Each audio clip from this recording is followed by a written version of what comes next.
او د پښتو ژبې درون شاعر ادیب د پی ایچ ډي سکالر ښاغلي شاکر اورکزي صاحب ته بلنه ورکوم چې هغه د ملګرو ته خپلو خیالاتو اظهار وکړي. ښاغلی شاکر اورکزی.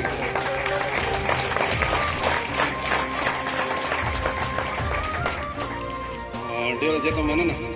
د صدر صاحب په اجازت مطلع عرض ده د یو غزل چې خپل طبیعت په تنهایۍ باندې ویژلی یم،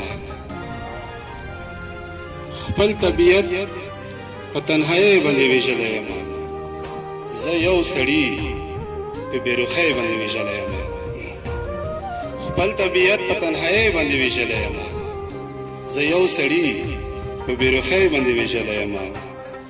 او ما چې د ګل په شان په زړه پورې نیولي دي څوک، ما چې د ګل په شان په زړه پورې نیولي دي څوک، همهغه چا په بېدردۍ باندې ویژلی یم. ما چې د ګل په رنګ په زړه پورې نیولي دي څوک، همهغه چا په بېدردۍ باندې ویژلی یم. او چې مې دښمن ورته په ګوته کړو په ګوته یې کړم، چې مې دښمن ورته په ګوته کړو په ګوته یې کړم، زه خپل ولس په بې حسۍ باندې ویژلی یم. چې مې دښمن ورته په ګوته کړو په ګوته یې کړم، زه خپل ولس په بې حسۍ باندې ویژلی یم.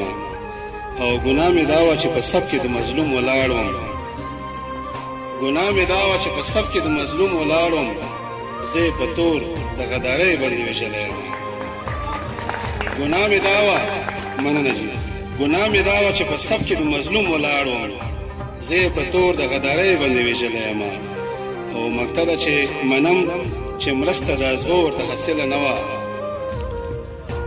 منم چې مرسته د ازغو ورته حاصله نه وه، شاکره ګل څه په نرمۍ باندې ویژلی یم. ډېره مننه.